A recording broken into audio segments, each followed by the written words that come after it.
Luna, రూపాయి అప్పులేని విజయ్.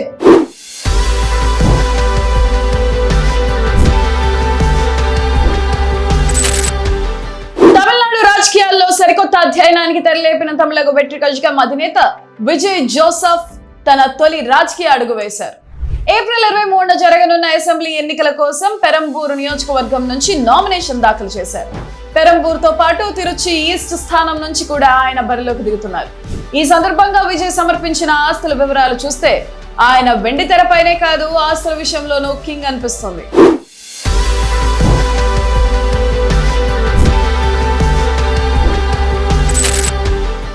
విజయ్ సమర్పించిన affidavit ప్రకారం ఆయన ఆర్థిక పరిస్థితి అత్యంత పటిష్టంగా ఉంది.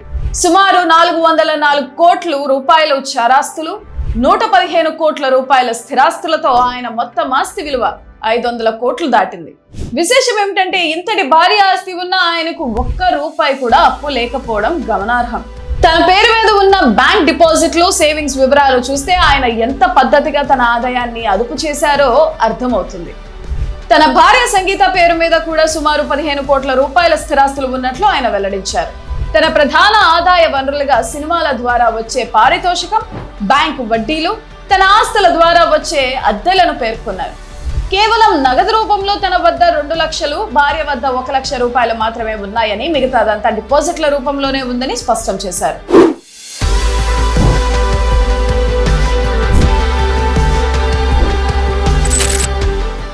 విజయ్ తన గ్యారేజీలో ఉన్న విలాసవంతమైన వాహనాల వివరాలను కూడా అఫిడవిట్ లో పొందుపరిచారు. ఒక మెగాస్టార్ గా ఆయన వద్ద ఖరీదైన BMW, టయోటో, లెక్సస్ వంటి కార్లు ఉండటం సహజమే. కానీ అందరినీ ఆశ్చర్యపరిచిన విషయం ఏమిటంటే ఆయన వద్ద ఒక సాధారణ Maruti Suzuki Swift car, TVS XL super వంటి సామాన్యులు వాడే వాహనాలు కూడా ఉండటం. దాదాపు 14.35 కోట్ల రూపాయల విలువైన వాహన సంపద ఆయన వద్ద ఉంది. ఇందులో అత్యంత ఖరీదైనది BMW i7, టయోటా వెల్ఫైర్ వంటి కార్లు ఉన్నాయి. రాజకీయాల్లోకి వచ్చాక ప్రచారానికి ఏ వాహనాన్ని ఉపయోగిస్తారన్నది పక్కన పెడితే తన వద్ద ఉన్న ప్రతి చిన్న వాహనాన్ని కూడా అఫిడవిట్ లో పేర్కొని తన చిత్తశుద్ధిని చాటుకున్నారు. ఒక స్టార్ హీరోగా అన్ని రకాల వాహనాలను కలిగి ఉండటం ఆయన వైవిధ్యాన్ని చాటుతుంది.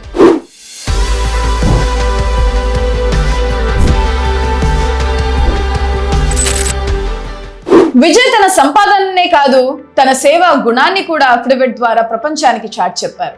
గత 5 ఏళ్లలో ఆయన సంపాదన గ్రాఫ్ క్రమంగా పెరుగుతూ వచ్చింది. 2021-22 ఆర్థిక సంవత్సరంలో అత్యధికంగా 237 కోట్ల రూపాయల ఆదాయాన్ని ఆర్జించినట్టు ఆయన వెల్లడించారు. అయితే 2020-21లో కోవిడ్ సమయంలో కేవలం 8 కోట్లు మాత్రమే సంపాదించినట్లు పేర్కొన్నారు. సంపాదన ఒక ఎత్తు అయితే సమాజ హితం కోసం ఆయన చేసిన ఖర్చు మరొక ఎత్తు.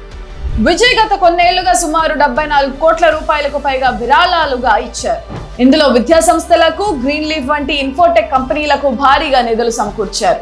ముఖ్యంగా కోకిలాంబల్ ఎడ్యుకేషన్ ట్రస్ట్ కు 20 కోట్ల రూపాయలు అందించడం ద్వారా పేద విద్యార్థుల చదువు పట్ల తనకున్న మక్కువను చాటుకున్నారు. ఆయన ఆదాయం ఎప్పుడు సమాజ శ్రేయస్సు కోసం వినియోగించబడుతుందని ఈ గణాంకాలు చెబుతున్నాయి.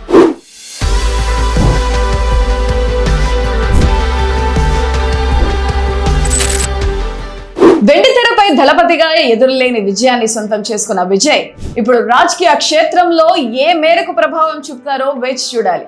తన వద్ద ఉన్న 100 కోట్ల ఆస్తుల కంటే తనకున్న ప్రజాబలమే తనను గెలిపిస్తుందని ఆయన గట్టిగా నమ్ముతున్నారు. అఫిడవిట్ లో ఆయన చూపిన పారదర్శకత, అప్పుల్లేని ఆర్థిక పరిస్థితి, సేవా గుణం ఓటర్లపై సానుకూల ప్రభావం చూపే అవకాశం ఉంది. కాగా ఏప్రిల్ 23న తమిళనాడులోని 234 స్థానాల్లో పోలింగ్ జరగనుంది. మే 4వ తేదీన వెలువడే ఫలితాలు విజయ్ రాజకీయ భవిష్యత్తును నిర్ణయించనున్నాయి.